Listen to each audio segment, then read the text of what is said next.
Hello, everyone, and welcome to today's Elektor webinar, The State of Marketing to Engineers in 2025, this time with the spotlight on Europe. I'm Brian Tristan-Williams, editor at Elektor, and I'll be your moderator for the next 45 minutes or so, just as we dig into the just-released 2025 State of Marketing to Engineers report with a special focus on Europe. And we've got three excellent guests joining me today. We have Wendy Covey, co-founder and CEO of TREW Marketing. How are you, Wendy? I'm doing well, thank you. That's awesome. Wendy's bringing insights from a North American perspective and years of experience helping technical companies reach engineers effectively. We also have CJ Haight. He is now the Senior Marketing Manager at GlobalSpec. CJ, how's your day going? It's going great. Great Thursday morning so far. Awesome. Thursday late afternoon here, so you've got the rest of the day ahead of you. And CJ is here with the data, the trends, and a global view of what's working across markets. And from Elektor is Udo Bormann. He's our Senior Marketing Manager. Udo, how's it in Europe? Well, doing fine here. Great weather and looking forward to a really inspiring session. Many questions, hopefully. And yeah, can't wait to start. Awesome. For those of you who don't know, Udo is our in-house expert on what actually lands with European engineers and where they diverge from global norms. So this session is all about understanding how engineers think, where they look for information, what kind of content they trust, and what makes them engage or walk away. And we're keeping this practical so you'll get actual tactics to improve your marketing to technical audiences. And after conducting the research for the 2025 State of Marketing to Engineers globally, we focus on European results for this session. And if you're wondering, yes, this webinar would normally cost €250, but it's free today thanks to Elektor Academy Pro. So let's get started. Very interesting outcomes there. And I guess let's start with you, Udo. The report says that 86% of engineers validate vendors with independent sources. What does this mean in Europe? Yeah, after conducting the research and having the global report, we kind of also got a lot of questions regarding how is the situation within Europe, what kind of key learnings do we see there? And yeah, 86% is a strong number, and that is also, of course, represented within Europe. So also engineers within Europe looking towards vendor websites. But there's a bit more skepticism having just one source of information. So in Europe, we do see you have to build up a vast of platforms and communication strings to really get accepted, especially if you're hunting for new engineers in such a situation. And I think that clearly shows the report as well. Maybe we can pull it up and also look a bit into the different information sources. I think there it already shows we need a lot of variety in our offerings and our promotional channels. And maybe let's start with those to look what we see.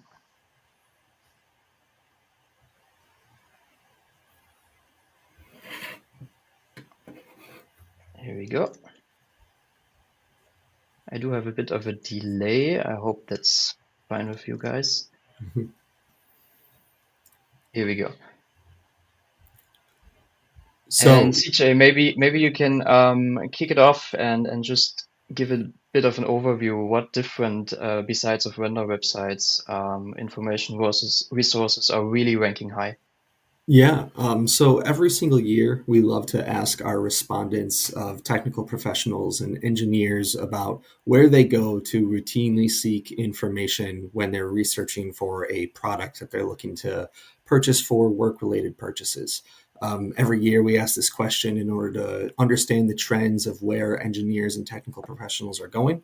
And every single year we tend to see supplier and vendor websites listed at the top here, with our respondents reporting that they go directly to the source when they're looking for information, which is great for us who are trying to get in front of this audience, knowing that they want to come directly to the source in order to find that information.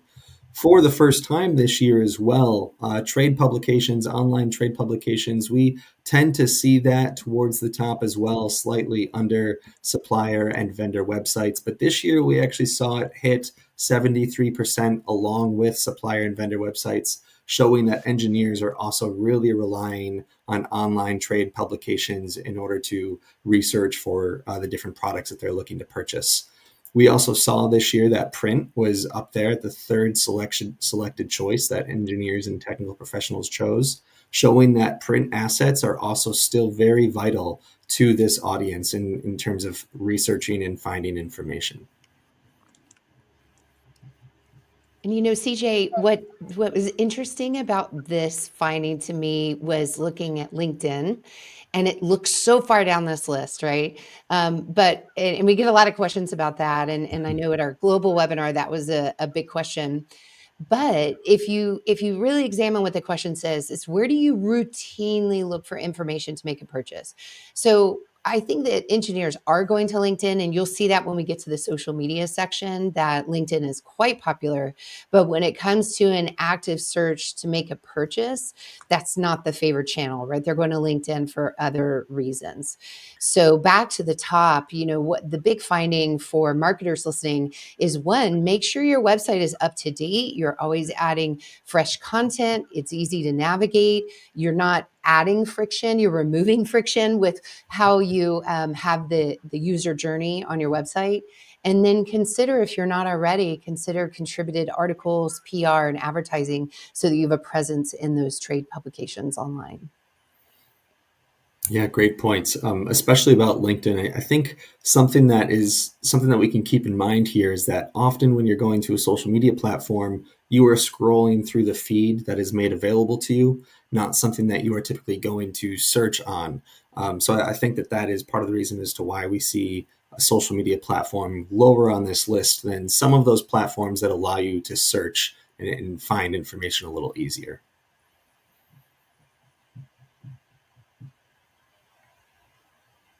And if we can move on along now to Wendy, I'd like to know what your data tells us about AI use among engineers. Oh my goodness, this is a moving target. So I fully expect this to change every year that we ask questions around AI. So first, we wanted to dig into, when you're actively seeking to make a purchase, are you using AI?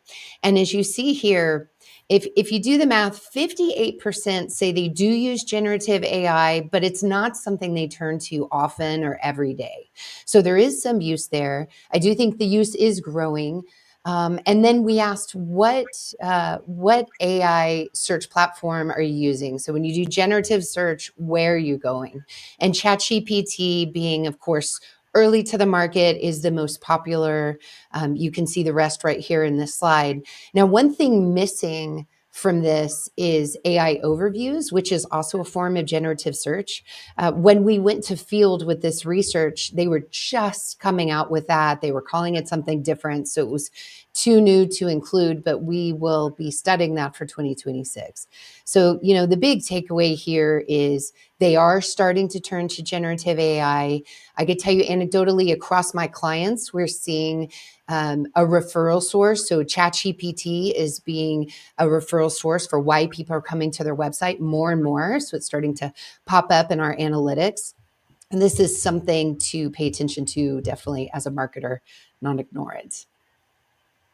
And then the other big question, and I think this is so fun to break down regionally, is, okay, so they're kind of using it. So technical buyers are turning to AI some. Do they actually trust it? And you can see the global trust level is at 4.4 out of 10. That's pretty low. And that actually dropped. Last year was at 6.5. So trust levels actually dropped.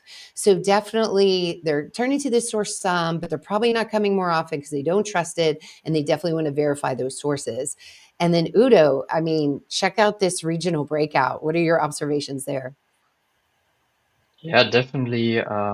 I wouldn't say scary, but there is a huge difference, right? So Europe, we have an average of 3.7 when it comes to trust. Maybe a short note to the 6.5 we had last year. I think there was also the influence of early adopters, which are usually more motivated and emphasizing those tools better than the general crowd. And now it's basically on top of mind of almost everyone, also including, of course, engineers. and that naturally went down. But why is it in Europe such a big drop compared to the average? I think there are a couple of explanations. First of all, European engineers or generally European cultures are really data protective. When you look at German market, Dutch market, but also the French market, and knowing that most of the AI components and tools out there are coming from the Americans or from the Asian markets, that already creates a kind of distrust that engineers are from the start in Europe a bit distance towards to. But now the question is, of course, how can you use it and what can you do in order to turn it around? I think if you have a product which is related to AI and if you want to implement it towards a European market, then you should build up some trust by making transparency. Create transparency of what is the data, where is it coming from, what kind of implementation options does it have, who has a control over it. If you can emphasize on this topic more, then the trust level automatically will evolve. And I think another really important step in Europe is the human connection towards products, but that also includes AI. So if you can always state that there is a human oversight about your AI product, that will also help to generate trust. So I think for now we see the overall, let's say, negative influence or negative trust behavior, but more and more companies are starting to implement those kind of transparency and human observation oversight content items. So I think if we look next year on the same result, which we most likely do, then we can probably see a nice trend towards the other direction. At least that's my prediction as of now, because more and more companies implement that. Um, I do see some questions in the chat. I think maybe we just mentioned that quickly. We're gonna run over those questions at the end, so it's not forgotten, and just keep a moment, and then we come back to the questions. And for AI, I think another question that also sparked my mind recently, CJ, we also, when we talk about AI, why don't engineers use AI to evaluate vendors is one of the key questions. So how can it be that it's so low at this point? Yeah, I think part of when an engineer or a technical professional is using AI, it comes down to the trust that we have been talking about here, the ability to verify sources from the information that we are gaining from AI.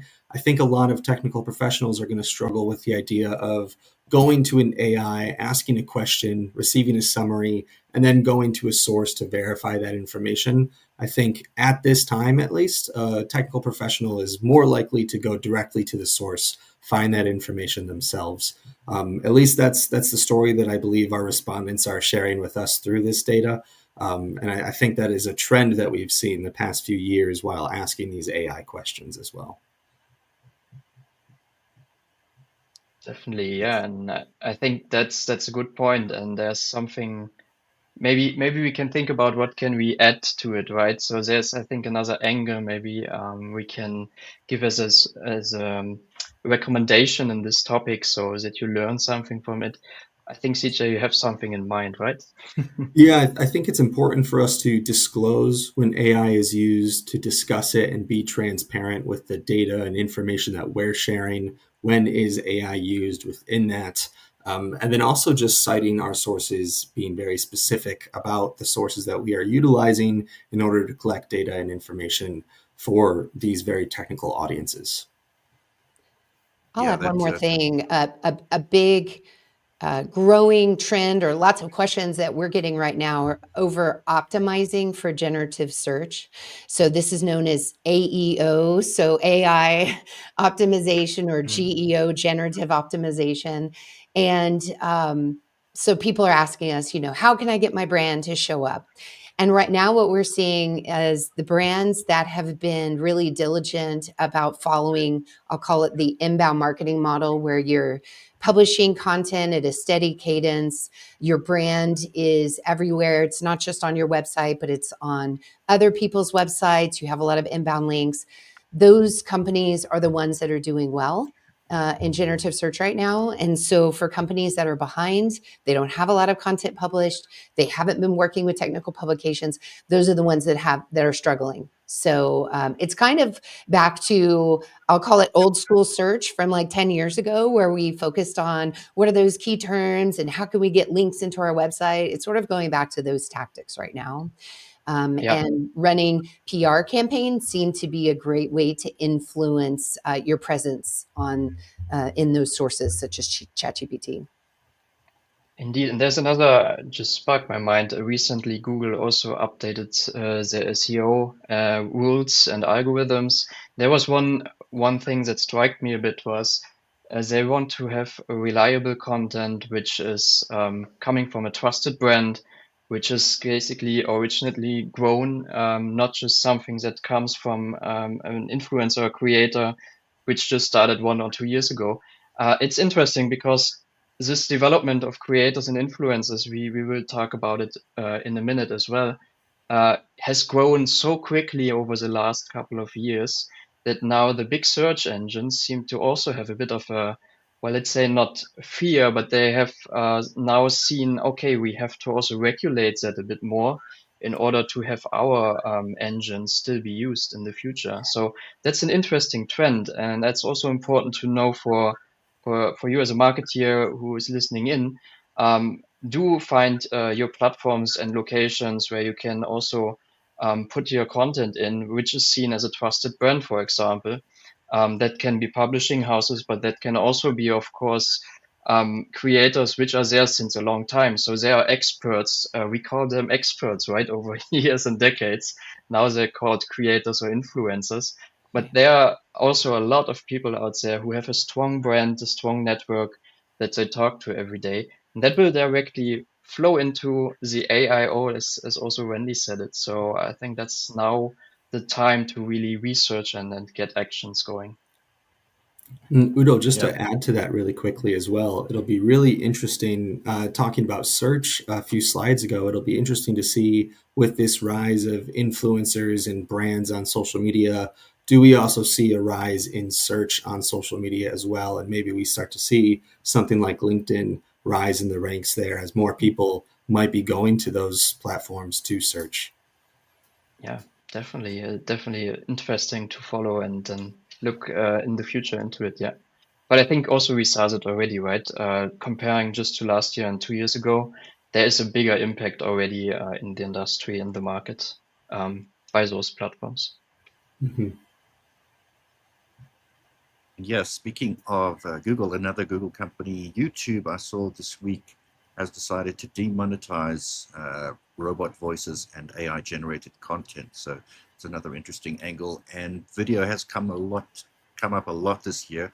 How are engineering companies using video, and are expectations different in Europe versus North America? We're seeing, at least in North America, we're seeing videos are extremely popular. A lot of technical audiences love watching videos. Marketers are finding success by utilizing video. They're utilizing it specifically for how-to videos, product demo videos. We're seeing a lot of different creative ways for companies to be able to showcase those products through video in order to get in front of their audience of technical engineers. Yeah, and also in Europe, we see that as well, right? The influence of video content is growing. It's also one of the most used information sources for engineers with a buying decision, because nowadays everything circles also around visual content. We are kind of, I think we got used to it due to COVID. Like the direct personal connection is still really important, but that gave a raise to all the video content and video creation.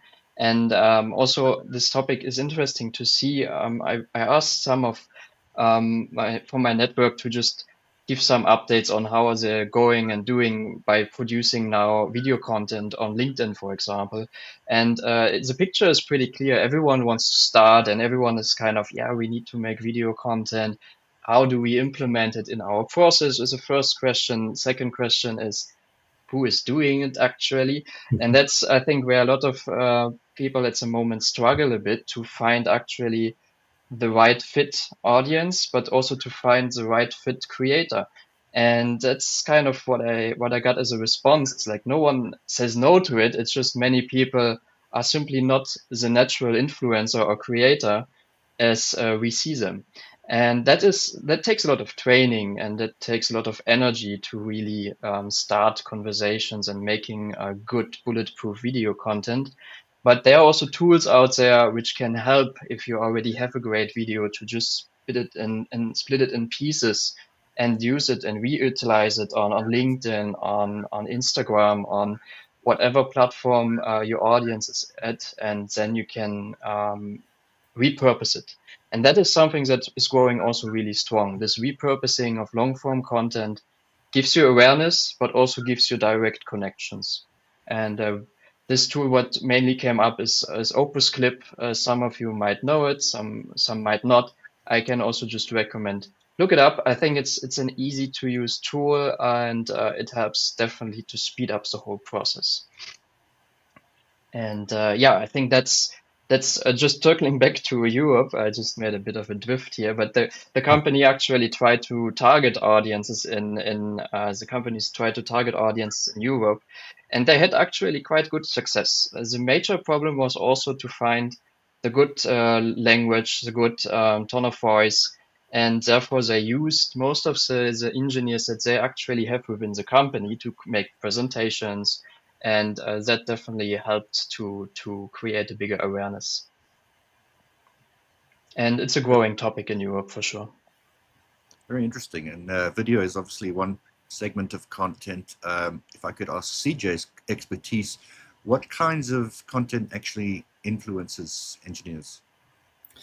Yeah, if we want to jump to the next slide, that's where a lot of that data will be shown. So every year we like to ask our respondents where are they going to find information. We also like to ask them what type of content forms do they prefer to seek information from.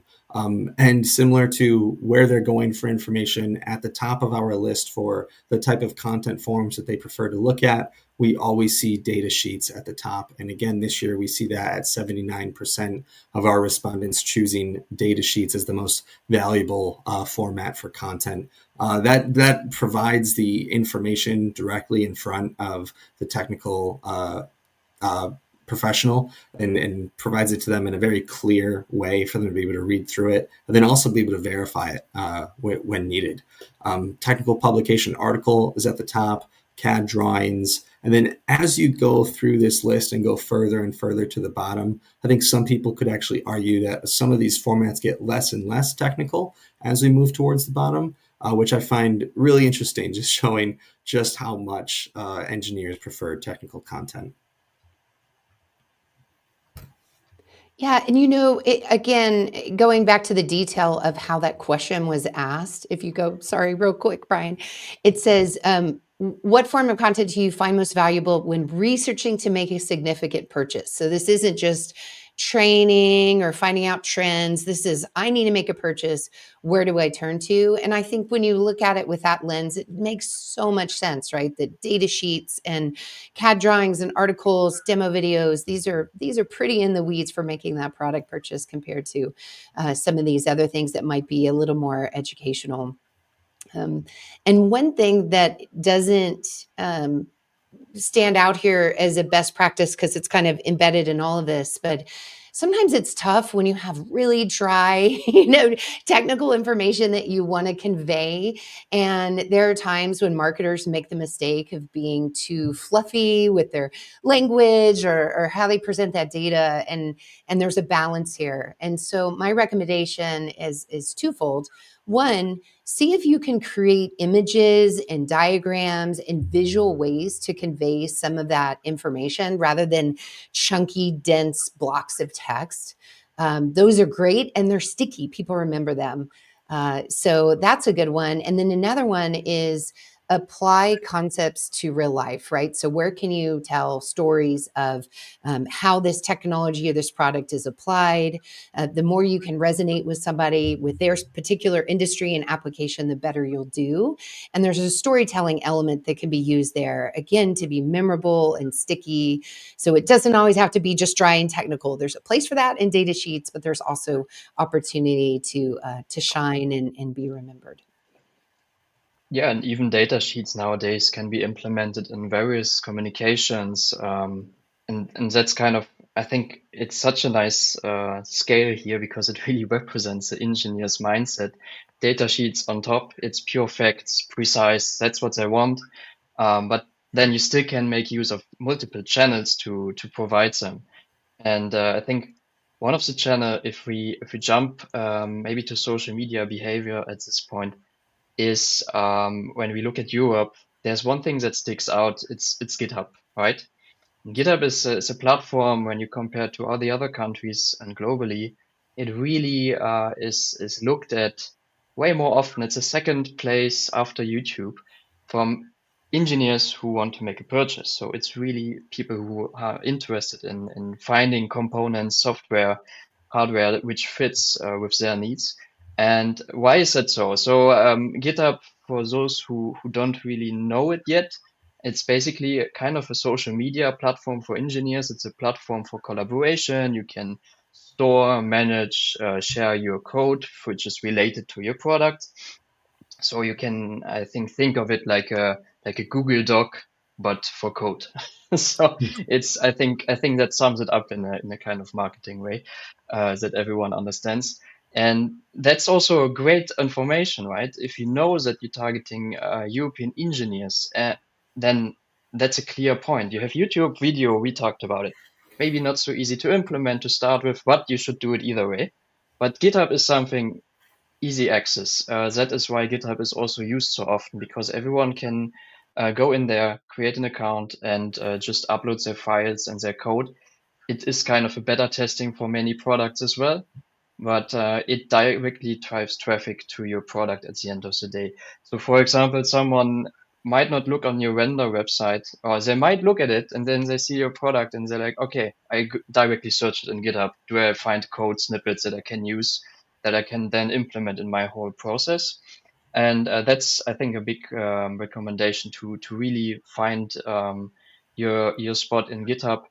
Again, if you don't have the team, the manpower, or the size of a company to make that all happen yourself, there are so many great companies out there and platforms out there who already have a good foot in the door, and you can sponsor, for example, also different channels and GitHub, so you can be present without being active.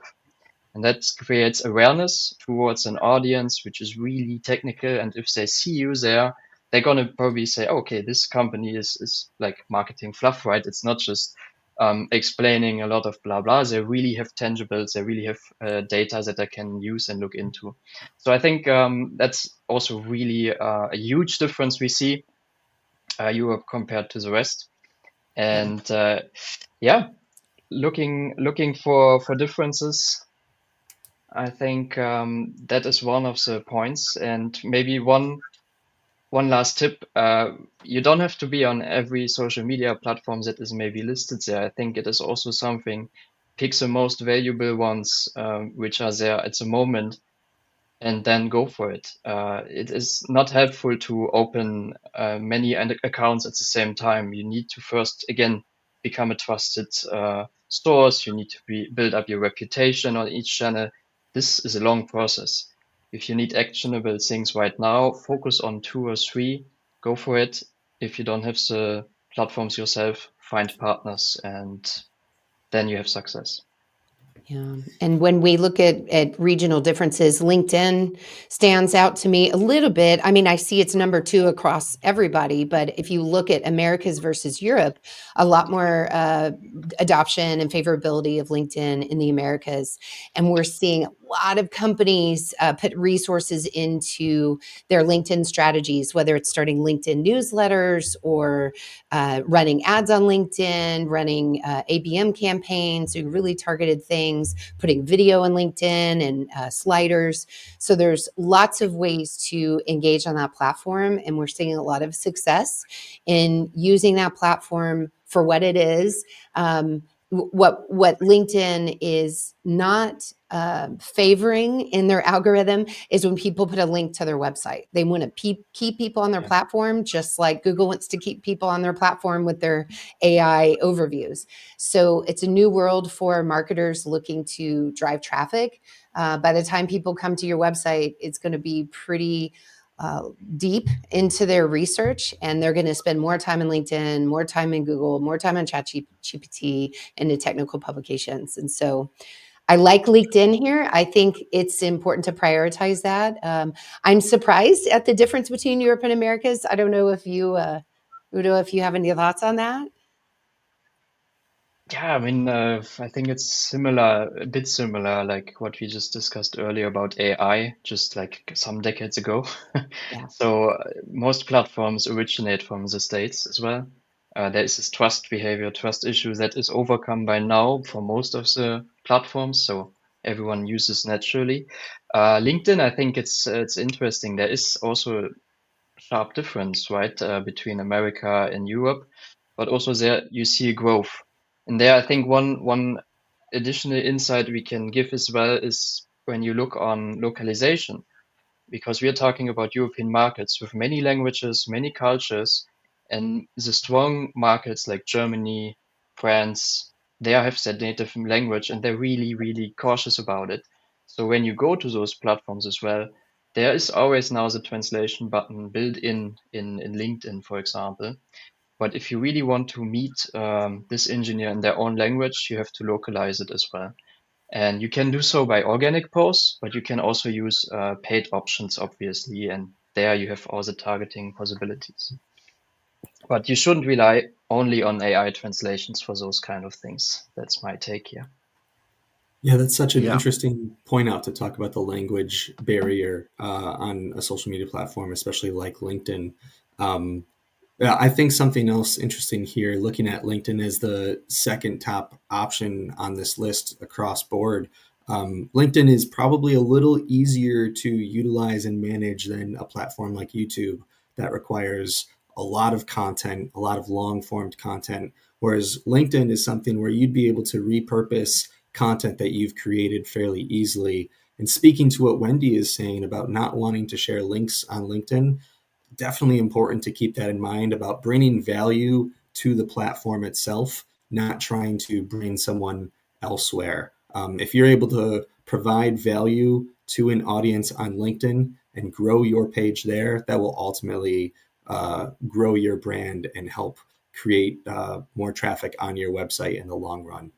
But bringing that value directly to LinkedIn, directly to YouTube, that's really important in order to really serve an audience on social media. Well, that's great insight. And I'm fascinated by the fact that LinkedIn is so big in Africa, where I am, 85% there. But we're not here to focus on Africa. We're talking Europe. So, Udo, if I could ask you, where do European behaviors diverge most from the global norms? I think most topics we touched based on AI we discussed. Now we went over LinkedIn, YouTube, GitHub, social media factors. But I think when we talk LinkedIn, we also had something, or we still have it in Germany. It's pretty common. It's called Zing. It's a platform which was initially also, I think, with the intention to become let's say, a competitor of LinkedIn. And nowadays it turned a bit into an HR platform. So there is also not such a strong competition at the moment in Europe. So relying on those channels work. But when we have other differences, I think there's a nice topic that was in the report, which was really inspiring, was podcasts. And podcasts, I think that's something, Wendy, you can, of course, rely on a lot. So what did we learn there? Hey, are you picking on me because I host a podcast? I think that's it. No, that's Yeah, no, this has been an interesting trend ever since COVID to watch adoption of podcast. Again, this is podcast for work. So we very specifically asked about that. Do you listen to podcasts for work? And then how often do you subscribe? So you can see here that 64% of buyers listen to work related podcasts. And it was a drop year over year. It's down 26 percentage points. We're not sure what to make of that because the trend up to now has been growth in podcasts every single year. This is the first time it's dropped. But still a healthy number, 42% are subscribing to podcasts. So, we're seeing activity here. And if you're a brand that doesn't host a podcast, my advice is start with being a guest on somebody else's podcast because it's a lot of work to do it yourself, from finding quality guests or quality content that you want to speak about to production. There's just a bit of a higher barrier, kind of to CJ's point earlier of LinkedIn versus YouTube. Podcast is a heavier lift. But I think it's an interesting channel, and we need to keep an eye on this and ask this question again next year to see what the trend does. What about regional differences, though, Udo? Yeah, regional differences. Maybe one take for this slide, what you just mentioned, we do see a drop. I think it's also kind of a switch, right? We just talked Yeah. video content is growing and growing. I think that also is the reason why podcast is diminishing slightly. But on the other hand, and that's I think where it gets interesting for looking in regional differences, we see that there's also kind of a trend going along in Europe. So actually America, less people listen in at the moment, or it's getting less in the overall picture. But in Europe, that's something that grows. And there we come back to the localization. There are more and more podcasts in native languages. I think last year we had exactly this topic as well. And we thought of, okay, what do we need to do in order to grow this topic podcast in Europe? And one of the thing was, of course, native content. We need something in their native language. And I see a lot of technical podcasts at the moment already in Germany and France and Netherlands, where they really use a native language, and that really hits the core. And Right. most people listen to it on the way to work or on the way back or when they have their free time. So it's something they don't want to miss, but they don't use work time at the moment for it to really listen in. But it's always the best place where you want to be as well, right? You want to be on their, let's say, most liked place where they always hang out, or where they kind of relax and then they go into details by listening in. And the podcast is definitely a good way there. I think it's a trend that grows in Europe, but you have to really make sure to, again, find the good spot, find the good, let's say, experts that you can trust and that you can work with. And then you can also make success with it. We still have 42% who are not listening in, right? It's still a big chunk, but still a podcast, an interview, listening in, or even presenting your company at a podcast can already help to put your feet in the door and to really bring awareness towards your products. And if I could just add one more thing with podcasts, with everything we've been talking about with video and the importance of video, if you do happen to have a podcast and that is not recorded onto video and placed onto a platform like YouTube, that is something you definitely need to think about as a marketer, as a way to spread awareness of the podcast, be able to repurpose it into shorter videos, and be able to do more with it. Yeah, definitely something to keep in mind. And yeah, when it comes, I think now I try to make a bridge to the next one with what you just said, CJ. But I think again, repurposing content and repurposing existing content is definitely something that also works in Europe. But what was also interesting in Europe are trade fairs and events, because that are really the face-to-face conversations that we had at the beginning of our webinar that didn't go away. It actually, we see a trend here as well. So, Wendy, what do we learn here? Yeah. So there was a slight drop in the number of trade fairs that respondents said they were planning to attend. So they're still popular, but you can see here, and 75% say they're going to at least one. So right, that's the majority of engineers that responded. But in last year, people were planning. The majority were 70% said they would attend at least two, and that number's dropped quite a bit. So. I don't really know what to make of that from year to year. Maybe people coming out of the pandemic spent a couple years just waiting to get out of the office, and now things are getting busy, and who knows? Or of course, some trade fairs are every other year, so that might explain some of this too. Yeah, I think so too. I mean, especially in Europe for engineers, there are major trade fairs which are happening bi-yearly. And then, of course, the report gets a bit, let's say, divided when it comes to respondents. But I think when we look on again what's important here in Europe, and when we pick this data from Europe, we do see that people like to go to trade fairs. I was in the lucky position to also visit a couple of them last year and this year, and all of them that I visited are actually growing, not just in amount of visitors, but actually in amount of booths and exhibitors which are coming from the outside of Europe. Because many companies see that this is actually one place, a short event, a couple of days, where I can heavily connect and bring my products in the crowd.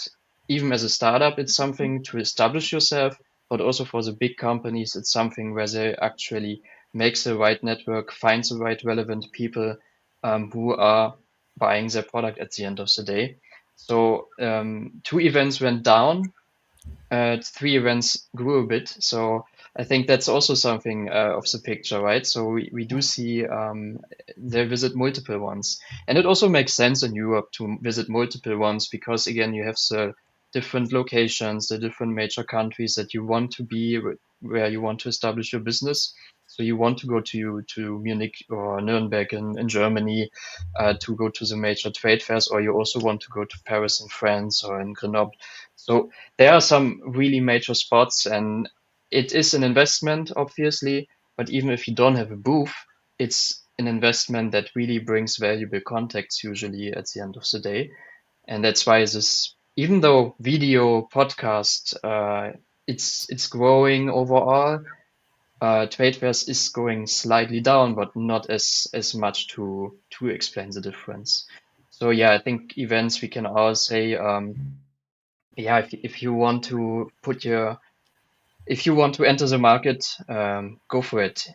Go on your own without a booth, make yourself an impression how it is, showcase maybe a small demo, use the speaker slots, use the conferences on trade fairs.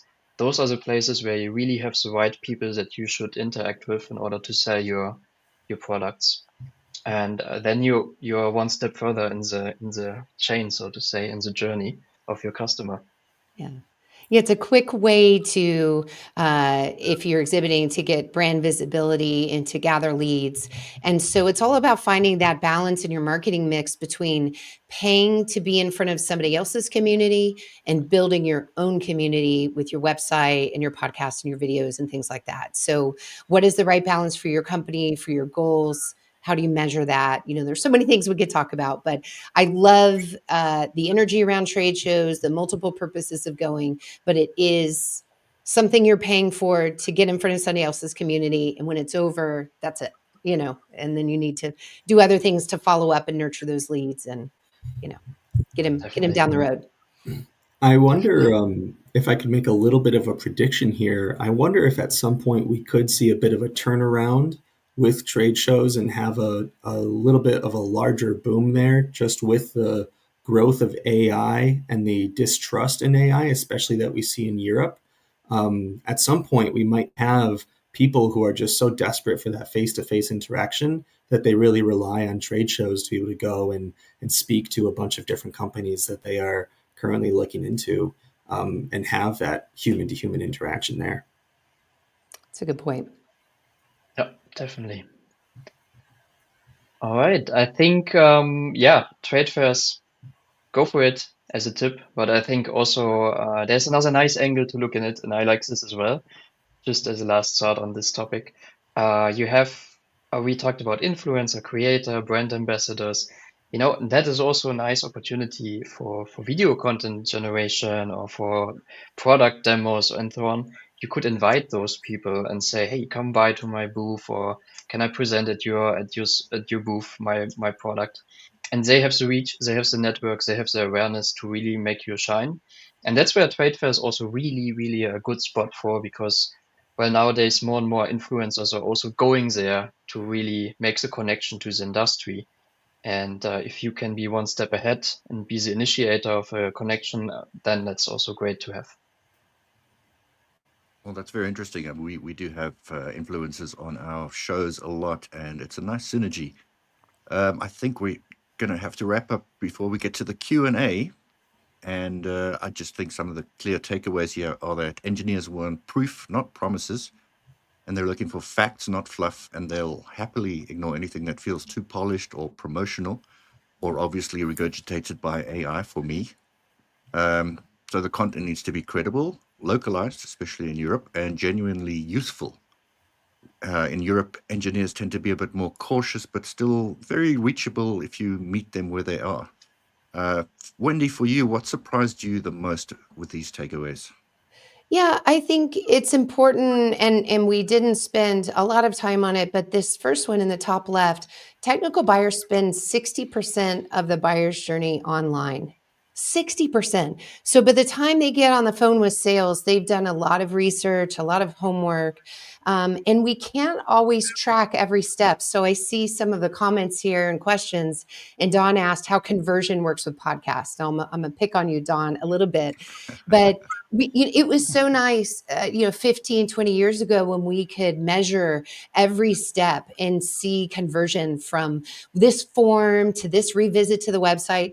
Listen, all of that, we're not going to see a lot of it.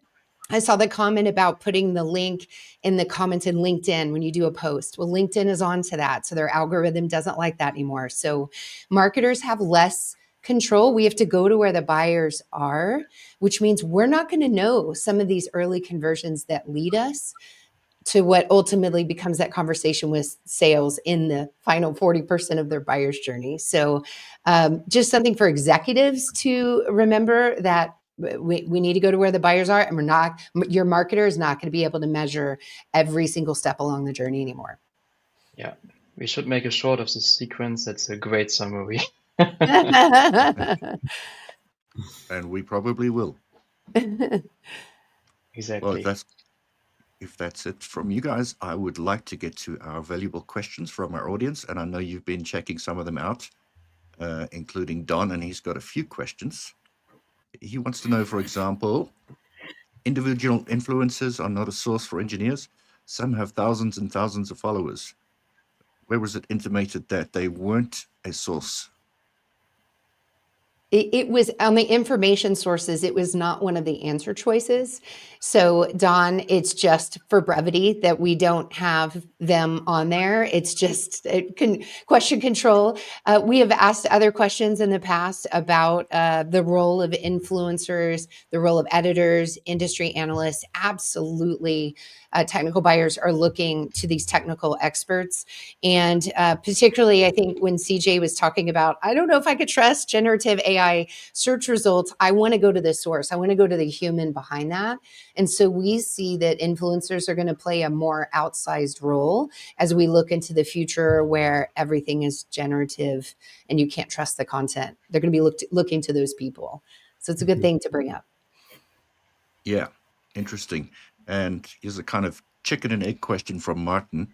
Isn't the decline in print caused by lack of printed materials? Plenty of companies discontinued their catalogs and magazines, so engineers don't have any other option. But, is it because, is there less printed material because they don't want it, or can't they get it? That's a good question. I think that part of, I mean, we say decline in print, but it was also shown as the third top option that our respondents were choosing in terms of forms of assets that they wanted to look at when it came to content. So we do see a decline generally, especially amongst marketers across industries in print. But this industry specifically, these technical professionals are still showing that there is value in print, which I mean, I think that is a little surprising every year when we see that, but every year that trend seems to stay solid. Well, I do still like print, but maybe I'm old school. Yeah, John maybe has a one comment. thought on that as well. Print is something we might have thought it goes away and transform into a digital area, which is true. But nowadays there's also another trend coming up that we have too much information out there, and it's hard to really summarize and to know what can I trust or where do I have to go. So sometimes a print, be it magazine or catalog, can just bring exactly this value, right? And if you are not listed in it, well, then you already miss this opportunity to really be in front of those people who really read it. That's a nice part, actually. The print is there. It doesn't go away for the next couple of years, is my prediction. It might even grow because also younger audiences are really relying on it and say, okay, but if it's written in here in print, last time I had a conversation with an influencer who basically said, I want to be in print because that is solid. I can hang it on my wall. I can put it in my shelf. I'm proud of it. And that's also a generation that becomes and goes into the decision making phase.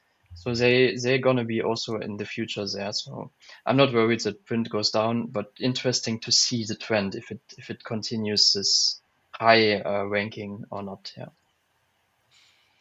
And I know you touched on this question, Udo, but if you'd like to clarify for Tina, do you have any information about the engineers' language preferences? Do they want localized content in their languages, or is English sufficient most of the time?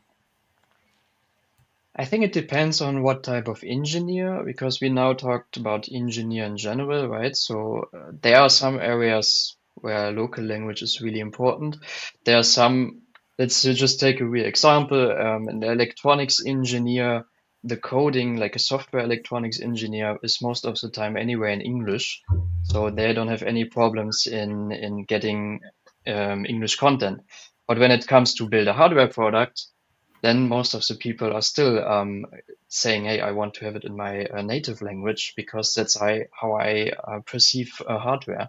So it really depends on the audience you're talking to, and just by translating everything in the language doesn't mean that it will convert directly, but you have a higher chance to really find more people that you wouldn't have found before.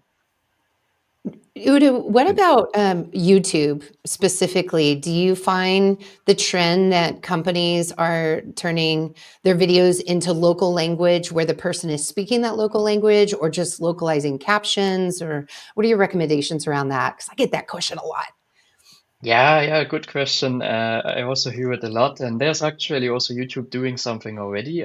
Maybe some of you already have seen it and heard about it. It's this auto dubbing that they rolled it out, I think, last year as a test phase.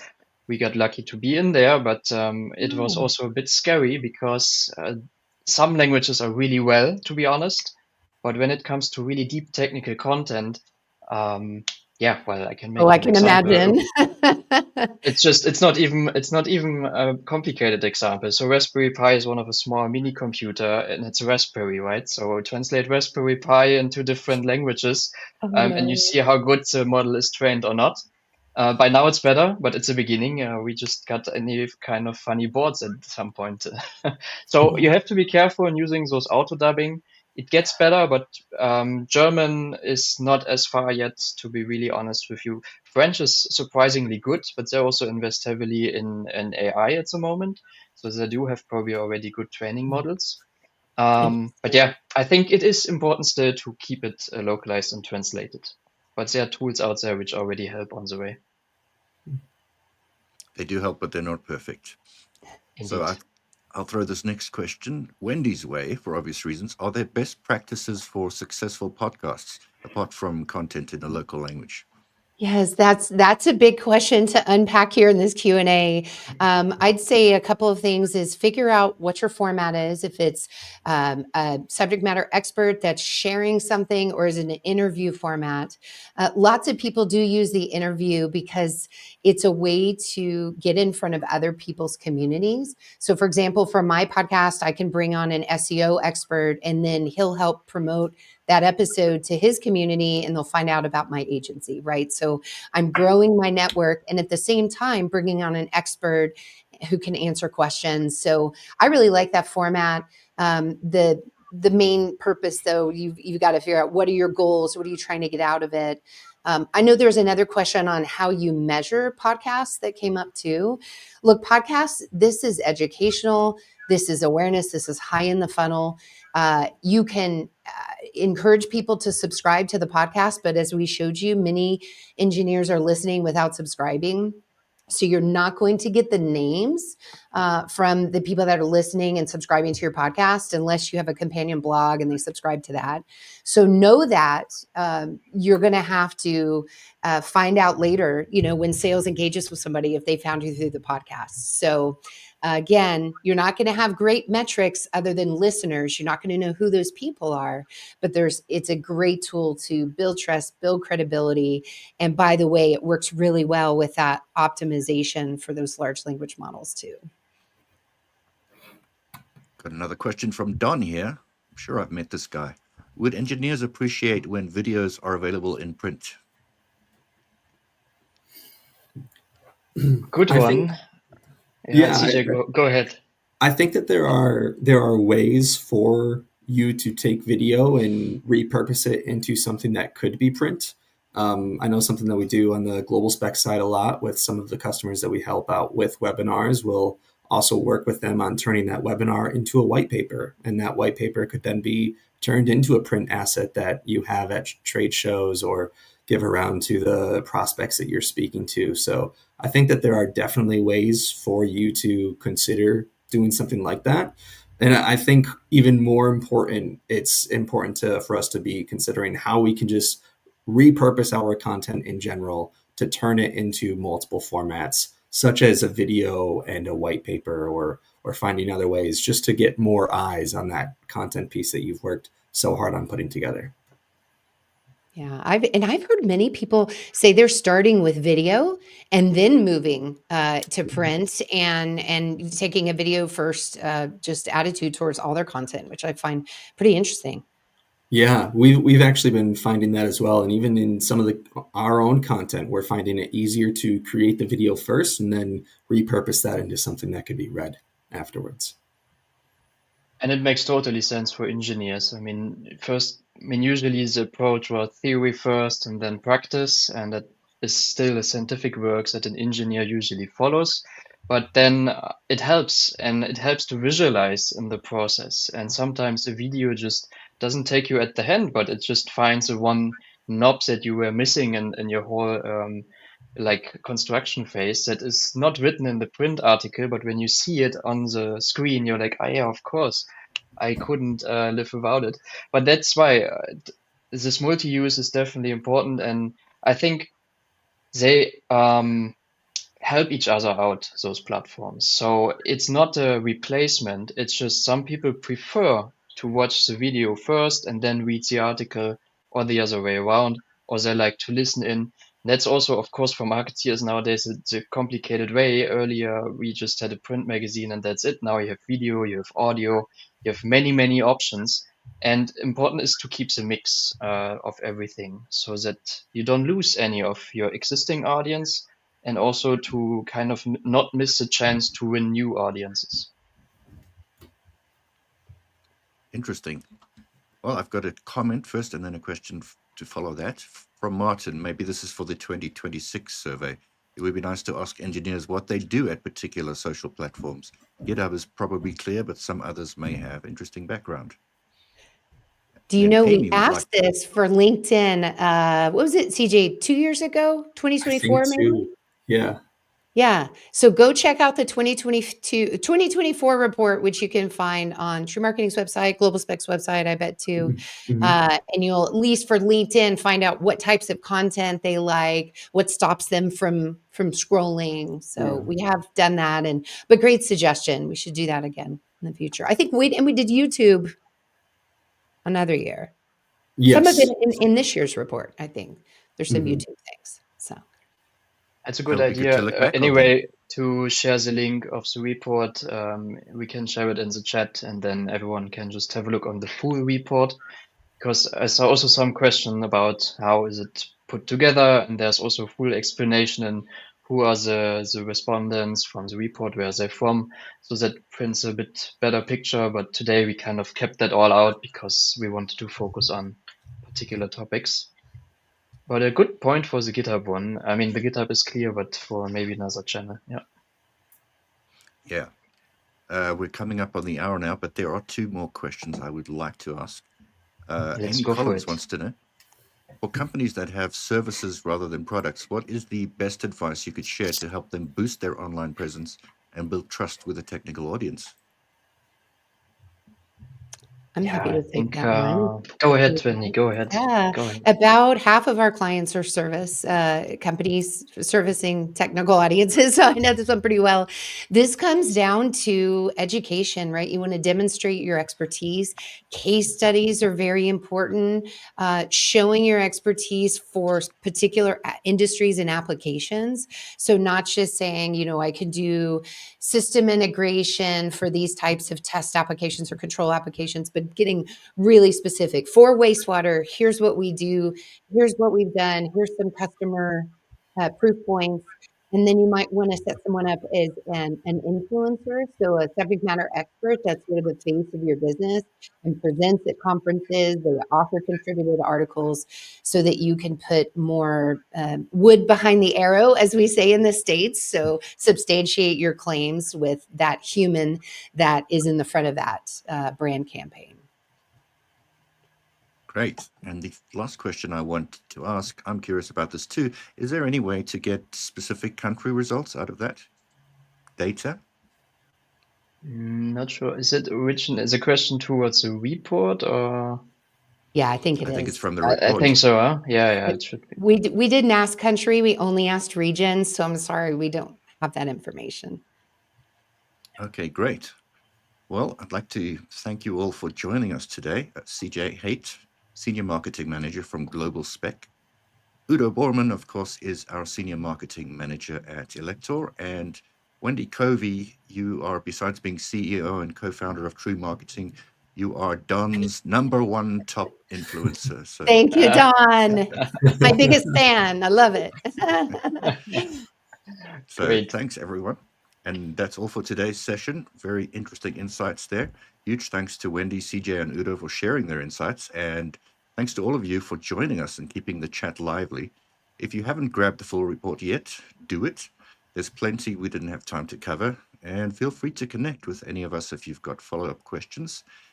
Thanks again from all of us at Elektor and our sponsor, Elektor Academy Pro. And we'll see you at the next one. Goodbye.